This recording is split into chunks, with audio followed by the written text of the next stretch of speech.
I'm Judy Furnari, and this is, can you believe it, the 15th episode of the Chronic Rift? I don't believe it either. Well, comic books have moved beyond simple pleasure reading and story of adventure.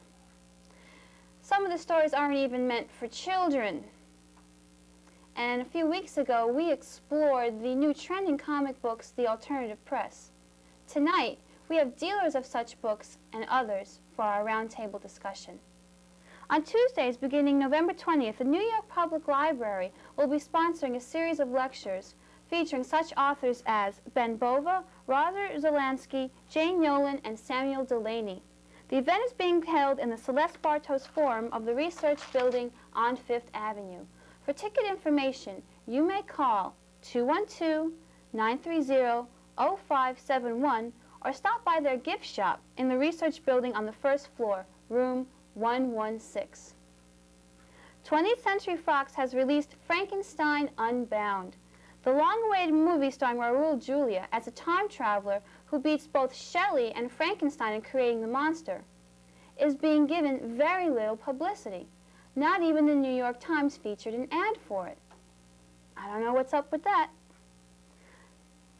Simple note, the Creation Convention, this Saturday, November 24th, Penta Hotel. We're going to be there with our very own table. You be there. We'd love to chat. The book note this week is the release of Isaac Asimov's The Complete Story, a very ambitious project by Foundation Books.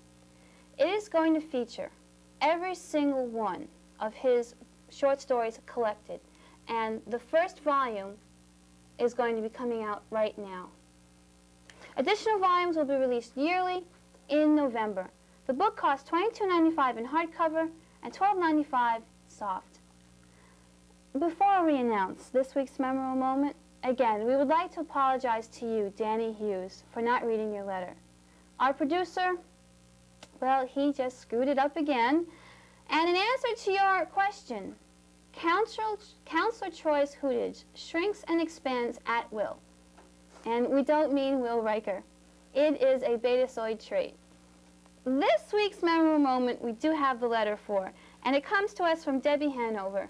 And she writes, Dear Keith, I love you. Every time I see you on the screen, I always feel good. You have a dynamite presence and are very handsome. Please show us any scene with Bat-Bat from the New Adventures of Mighty Mouse. Bat-Bat is another dynamic figure. Thank you. Love, Debbie Hanover. And Debbie, we're going to send you, whoops, there's your letter, David Gerald's Voyage of the Star Wolf, for thanks in sending Keith this wonderful letter. It's made his year. Don't forget to write in for those memorable moments to us here at the Rift. This looks like a job for Mighty Mouse. Hello, operator. Put me through to a Mr. Bat-Bat, please. Hello, Bat. Mouse. How's tricks? Me? Oh, not much. How's the Lord? First time, really? Yeah? By the way, there's a crime wave sweeping the town, but I'm late for work. Can you handle it? Leave it to me, old friend. At last, another chance to squash the criminal vermin of this city. Yes, it's Bat-Bat, masked defender of justice. Bat-Bat has dedicated his life to wiping out corruption and filth in this diseased society of ours. With the help of his faithful sidekick, the Bug Wonder. To the Manmobile, Bug Wonder! Once again, the Manmobile roars into the night, striking fear into the hearts of evildoers everywhere. Taste cold justice, you disreputable henchman types! Having vanquished his vile foes, the Dark Avenger speeds off into the night, secure in the knowledge that law and order prevails. Back in the seclusion of the Bat Pit, Bat-Bat is free to reveal his... And now, here's a man who is not afraid of his past. Here's Keith DeCandido and this week's Comic Art Commentary. Hi, Keith. Stella! Stella! Hi, I'm Keith DeCandido, critic for the Comics Journal. This is Comic Art Commentary. Dark Horse Comics has announced recently that they were the third largest comic company, after Marvel and DC naturally, having a market share ranging from 5.34% to 8.42% in the summer and fall months. That's pretty high. The primary reason is the success of their spin-offs of the Aliens and Predator movies, as well as 2 books written by fan favorite Frank Miller, Give Me Liberty and Hard Boiled, both of which have been selling real well. They are, by the way, planning to adapt the upcoming Predator 2 starring Danny Glover. They're continuing their aggressive publishing strategy in November with 2 very big books. Concrete, the complete short stories 1986 to 1989, will feature all of Paul Chadwick's Concrete short stories that appeared in Dark Horse Presents. This 128-page, $12.95 graphic novel will be a companion to the ongoing reprints of the Concrete comic that Dark Horse has been publishing, and a precursor to the 4-issue Color Concrete series that they will be putting out in the spring of 1991. They're also publishing Volume 2 of the Outlanders collection by Joji Manabe. This is 192 pages of the popular Japanese manga epic, including the 5th through 8th issues of Outlander, and a short story called Frontier, which is printed for the first time in English in this volume. This will cost $10.95. This week's comic in review is President Bill, a graphic epic by William L. Brown. This collection of daily one-panel strips by Brown, which appears in various Washington, D.C. alternative newspapers such as the City Paper, extrapolates from, if I were president, I would... Brown is a post-hippie with 2 kids who lives in Tacoma Park. He brews his own beer, and he becomes president by lottery. From that, he institutes a randomocracy, decrying democracy as benefiting only white rich males anyway. Among the policies of the Brown administration are dismantling the Department of Defense, instituting instead the Defense and Urban Maintenance Department, usually referred to as DUMB. Legalizing narcotic drugs, but declaring a war on junk food. Instituting the Environmental Protection Army, who have a ball with the Exxon Valdez.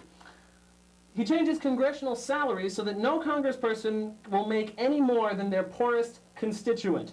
According to President Bill, it proved to be the most productive period in the history of Congress. And he changes the title of vice president to vice president / daycare provider. And in true presidential tradition, he appoints all of his friends to cabinet positions. The panels include a lengthy piece of narration accompanied by a woodcut panel that usually completes the joke. The text and art are firmly wedded, and both are wonderful. I especially like his use of children, for example, when President Bill's young daughter picks the pocket of an outraged senator. The collection ends with a hilarious send-up of the recent invasion of Panama. This brilliant satire is published by Andrews and McKeel, 80 pages, $6.95 in paperback, and is available at finer bookstores everywhere, and probably some of the crappy ones too. That's it for Comic Art Commentary this week. Next week I'll be taking a look at Doug Potter's Denizens of Deep City. And there's a strange finger on my arm. No, it's your finger. I know that finger well. So if you were president, what would you do? What would I do? Yes. I don't know. Well, I'd probably appoint all my friends to cabinet positions. I don't know. What would I make you? I could make you Secretary of the Navy. You always did like to swim. Oh, yes. Anyway, the idea of the comic shop started in the 1960s. The underground cartoonists, such as R. Crumb, S. Clay Wilson, Spain, those guys, couldn't market their comics to newsstands because they were not approved by the Comics Code Authority. In fact, they'd never be approved by the Comics Code Authority. So they sold them at head shops, stores that sold all manner of paraphernalia, like posters, buttons, books, records, stuff like that. In the mid-'70s, however, the underground movement had more or less died out, and once again, the only source of comics was the newsstands. Publishers had to overprint their runs because newsstands always overordered. Whatever they didn't sell, they sent back for credit, just like what they do with magazines. It was Phil Seuling who first pushed the idea for a direct sales comic shop. The publishers would send the comics directly to a distributor who would then distribute them, that's why they're called distributors, to the comic shops. There would be no return options. Shop owners could only order as much as they thought they could sell, and the publishers didn't have to overprint. This provided a centralized place where people could buy comics. It also provided an outlet for buying back issues, which newsstands didn't keep. Now, 15 years later, comic shops are all over the place. There are small shops owned and run by individuals with some hired help, and there are chains such as Buddy Saunders' Lone Star Comics in Texas and the many Forbidden Planet stores both here and in Britain. With Judy and I to discuss the modern comic shop are, on my left, Steve Passarelli, the manager and owner of Action Comics in Manhattan. On the other side of Judy are Mark Marmor, the owner and manager of Omega Zone, also in Manhattan, and Peter Dolan, the manager of the Staten Island branch of Jim Hanley's Universe. Mark, recently there's been a lot of mainstream attention to comic books, with like the Batman movie last year, and recently there's been some attention to certain things, like Superman is getting engaged. The last Robin died, and there's a whole new Robin now with a new outfit. Wow. And don't forget the ring. And the ring, yes, can't forget the ring. And various things like that. Has that changed your clientele in any way? Has that changed the type of people who might go into comic stores? It's increased the number of people who've gone into comic stores. I'm constantly getting phone calls for people who say, you know, do you have this comic? I've heard about it. I just read about it in the New York Times, The Ring. And, or they'll say, my phone's been ringing off the hook. As you mentioned, Superman is getting engaged, and everybody wants this comic. And of course, nobody ordered enough, and it's disappeared. The price has gone through the roof. And we are getting more people who would never have thought to walk into a comic shop. I have people who are coming in to buy things like The Ring, for example, as an excuse to introduce their kids to opera. And so, and of course, since this demand, coupled to demand that we already have, has sold out many issues, which of course has increased the price of the back issues, and it's altered the market in that the majority of hot issues are all recent within the last 6 months. They run up in price quickly, burn out equally quickly, and then we're on to the next hot book this month. Yeah, I would certainly agree with that. In fact, his mentioning the Superman engagement issue, which many people mistakenly thought, of course, Superman was getting married, because most of the calls I got, you have the issue where Superman's getting married, instead of Clark Kent proposing, because she doesn't even know he's Superman yet, according to the comic book. Brings me to something you said, Mark, about the fact that we didn't order as many. One of the reasons I think nobody probably ordered enough was because they weren't aware of the fact that DC was going to publicize the book the way they did. And now they are going into a second printing, as I'm sure everyone here is aware of. In fact, they made the decision to go in. Surprising, anyway. If we ever see them. Well, no, you will see them. We have second printings at our store. Oh, you got them, because our distributor You got them in Yeah, unfortunately, due to a mix-up, we were supposed to get first printings, but World Color Press out in Sparta, Illinois, didn't realize that DC had done a second printing, so they shipped out first printings as reorders for the second printing. That's nice. So, I mean, that's why our distributor didn't give ours, because he has no idea what's going on. We had advanced reorders in for about 500 of the first printing. Yeah, but when did you put in the advance reorder? 2 days before the book came out. Yeah, that's exactly when I put in my advance reorder. Our distributor said we should have no problem getting them. We just wouldn't be able to get them that Thursday. They had to get them. Well, but due to the mix-up with Sparta not knowing that there were two printings. So what did you get? You got second or first? Yeah, we got second printings. I see. And it's still questionable whether we're going to get our first printings. It's very doubtful. Yeah, it's fair. But this brings me, well, what I wanted to bring up was... back to your original. Well, no, it's something that irritates me. This is something that, unfortunately, DC is prevalent to do. They are more likely to do this because you remember, of course, the death of Robin, okay? The whole death in the family thing. They go out and publicize something, automatically increasing interest in it. I mean, they got enormous television interest. I mean, this was the engagement of Clark Kent, at the very least, okay? And it wasn't hyped in the previews that we get when we place our orders, which is, of course, months ago. So we had to make immediate proviso to try and get reorders. And naturally, they, rather than overprint, which they might not have been able to, they made the decision to go into a second printing, rather than I maintain that they should have just printed more. If they couldn't print them, if they didn't have enough press time at the point, at the initial point, then wait until everything else has been printed and just put them out as first printings. Well, lately they've been overprinting them, but the advance reorders are so high that the entire print run, even overprinted, is sold out. This is what happened with Death in the Family. This is what happened with Ring. Well, but you see, they didn't know. My distributor went up to D.C. 2 days before. And before they got the publicity on the book, okay, and they told him, I forgot who the editor there. I think it was Denny O'Neil. Well, one of them said, we're going to try and get some publicity out of this. They placed an immediate reorder right then and there. They had made no provide. They had just overprinted slightly. They had printed up a normally a normal run of Superman, possibly a few more because it was running a 4-part miniseries. Well, at that point, they had no idea how much publicity they were going to get. No, but I understand that. But they don't take. They certainly don't take a chance on one of. I mean, after all, Superman is an icon. Yeah. I mean, if you can't take a chance on Superman, what are you going to take a chance on? I mean, what are you going? You're going to overprint Shade or the Demon or something, or you know what I'm saying? And I'm not saying there's anything wrong with those books. I'm saying what.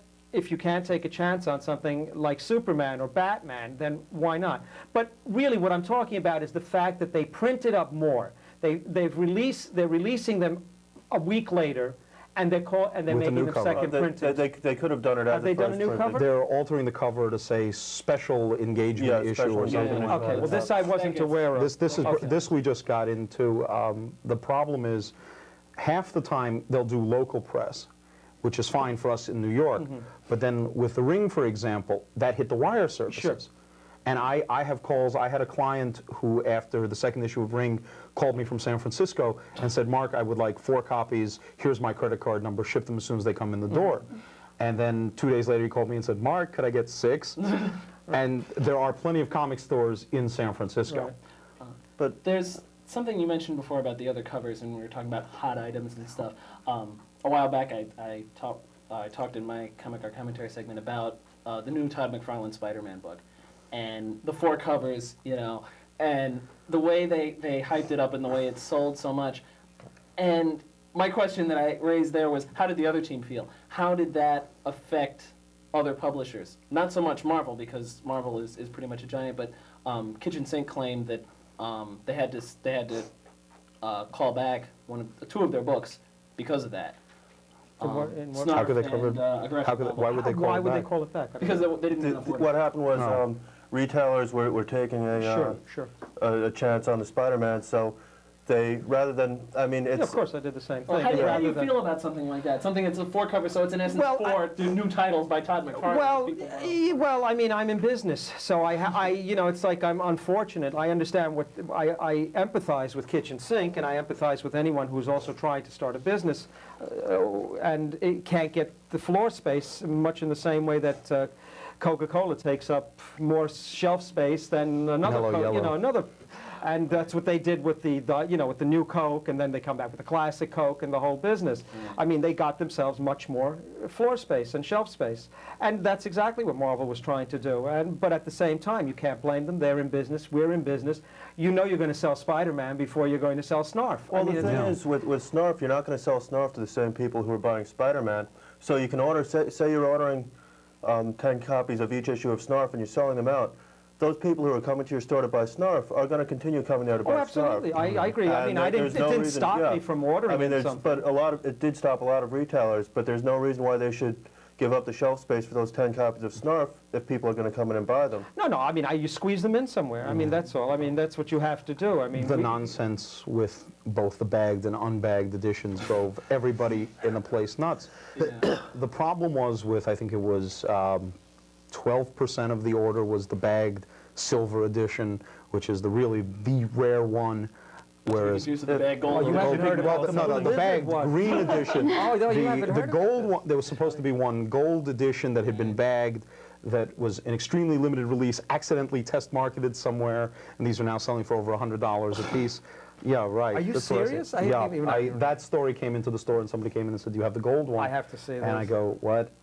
It's like they published another one. Of course, the second print. Well, they had published a bagged gold one. Do these first and second printings really make that much difference to a collector? Now, with the Superman one, it's the same comic book, and it's a slightly different cover. Well, if it's the same cover, then I can understand. Well, but if it's the same, what they did with Death in the Family and they did with some G.I. Joe issues is they printed second printing on it only. That was the only difference. What they did with Dark Knight, there was some... Death in the Family, they had the different color covers. That was in the trade paperback, wasn't it? And the Killing Jokes, they have the different... Now, say the cover and everything's the same, and it's just a second printing. Does that make much difference to the collector? Yes, it does. If it just says second printing, it still makes a difference. However, if I knew, for example, that let's say to take this particular book that we've been discussing, this 50th issue of the new Superman comic, if they printed up 50,000 copies and they sold them out, then a day later they went back to press and they printed 100,000 copies. and they didn't put the word second printing, I, as a collector, which I also am, would have no objection to taking a copy of that for my own collection, providing it looked exactly the same. Because there would be no way of knowing. Yeah. Exactly. Even so, the only difference, though, is a little thing in the indicia. Well, on but the print that's that but says that's second what printing. well that's You know. like saying Well, you see, know the thing only is then- difference is it's the little that's the difference. That's I mean, A, that's the difference. B, you have people who buy that as a reading copy and keep the first edition as pristine mint without ever having even opened the pages. We have people who buy multiple copies of comics on a regular basis for just that reason. I have someone who's buying 4 copies of the new Who's Who loose leaf format that they're coming out with, 2 of which he'll set up in different sorting sequences and 2 he will keep in the original shrink wrap untouched. I mean, as a retailer, that warms the cockles of my heart and my bottom line. Shrink wrap continually shrinking, so they're going to Oh, How can you tell it's the he'll original take it out shrink and wrap? leave it. That's how you know. Well, we have nonsense. That's video. Don't talk to me about that. But when there's also, if it's a slightly different cover, then you have all the complete collectors who have to have both editions of that. Yeah, no. So if they publish 100,000 of the second, we're guaranteed to sell 50,000 of the second to the same people who bought the 50,000 of the first. But what's interesting is they obviously are doing it as a second printing to sell more copies. Right. But the truth of the matter is, if they just reprinted the book as a first printing, they would sell many more copies. And they would make everyone happy. Because I know how many I reordered. And I know how my distributor ordered to order. Yeah. He ordered 5,000 copies to order because that's exactly how many reorders he got in. But if they had printed it as a first printing and had made no changes in it, he said I would have ordered 10,000. He would have taken, well, because he would have taken a position on it, because it's a book that can keep selling. Right. You know, you could put that You'll book. sell that for the next 6 months. That's what I mean, exactly. So it doesn't matter. But by doing that, they're not, I don't understand their point. I mean, I can understand if they do it 3 months from now, that there's something unethical. If the 53rd issue is out and all of a sudden another 100,000 first printings of the 50th issue are found. 3 months old, yeah. right. No, but I mean, if they do it a few days later, what is the difference? Even within a week or two would, well, would exactly. be fine. I don't think anybody... I mean, in the book publishing trade, it's a totally acceptable practice. Is it? Yeah. I was curious. I was trying to find this out exactly if there were laws or anything about this. I mean, I think it's like anything printed within 1 month is considered to be part of the original print run. Even if you, okay, yeah. The that's what I publishers would've only thought. announce things So- come out in a certain month. Yes, Well, you see, the other problem is this whole business runs at least 2 months in advance. Right. We have to order 2 months in advance. They have to commit printer time probably 3 months in advance. Sure. It's sort of like Publicity juggling. only happens when the thing comes Right. out. It's But sort of they like heard- juggling. But they know it's going to happen, so Well, why not? but I The mean, the difficulty thing is like, it's like juggling while standing on a They could basketball easily on the bump subway. the press time for something like Starman, make Starman a week late, just to get But out. then you get all the complaints from everybody about Starman being well, late. but yeah, but that's DC's been pilloried in the press, and so is Marvel, for constantly being late with all these announced projects because there's a finite printer capacity, and we're at 110% of that in this country right now. The problem is they don't pillory somebody like Dark Horse or Eclipse when their projects come out 8 months late. But DC gets hung out to dry if something is a week late. Well, because we're dependent, we as retailers are really dependent Well, I'm on talking about Marvel the clients. Yeah, no, I understand that, but we as retailers are dependent on Marvel and DC for our bread and butter, let's face it. I mean, that's where the majority of your sales are. And if you have a small week, for example, this week is a small week, it's, The last three it's- have been small. Exactly, actually, yes. Yeah, that's- And then the Batman 3D book, which would have been a good book this week, was bumped. Yeah, it would have been a great book this week. It would have been a good seller. I mean, it's a $9.95 item, and it makes a big difference. But I just feel that they don't. I don't understand their reasoning for not going and reprinting the book. Forget about the word second printing.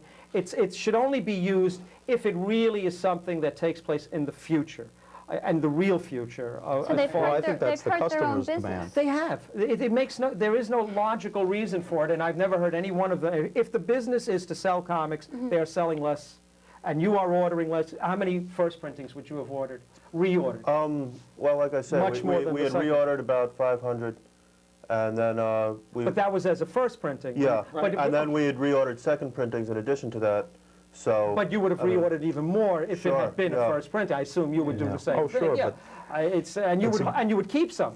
As again, as an associate of mine once said, if we could figure out what was going on in advance of this business, we go down to the racetrack and make some real money. Right. I mean, we have no crystal ball. This is the problem. But they're not helping us in something like this, and I don't understand their thinking. Just like Marvel. This was last minute. This is from what Denny O'Neil has said in every TV report I've seen, from the news to Entertainment Tonight.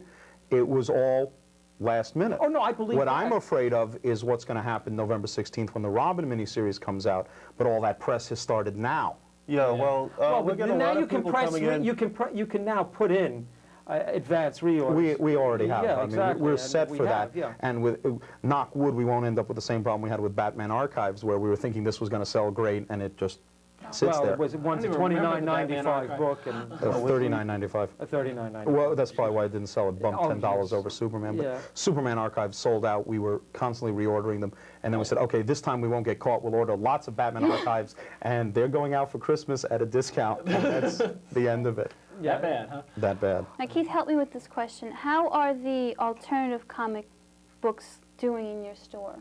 Are they We're still selling? selling 80% of Marvel and DC. Like, if you're going to say, what's an alternative comic book, he would... Well, Aliens Earth War just shipped, and that's Right. selling fairly well.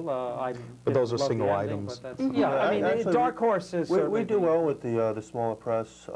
I'd say between 40 and 50% of our sales, of our new comic sales, are alternative books. Yeah. 40 or 50%. How much? Between How much 40 of to that, 50%.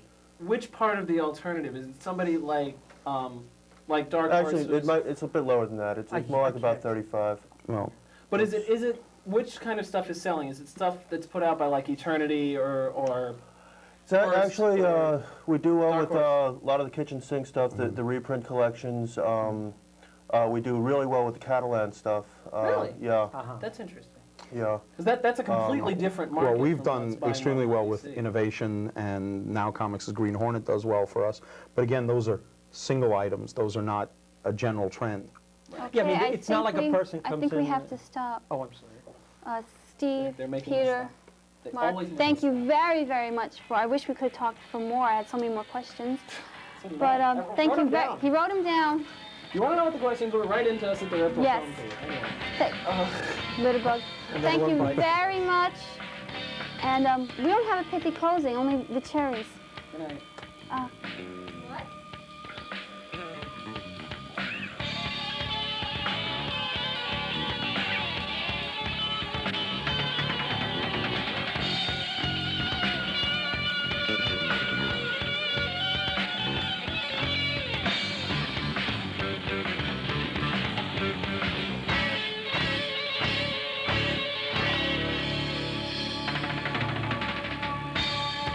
This episode was sponsored in part by the Science Fiction Chronicle, the monthly science fiction and fantasy news magazine at area specialty shops. For subscription information, write to them at Box 2730, Brooklyn, New York, 11202 0056.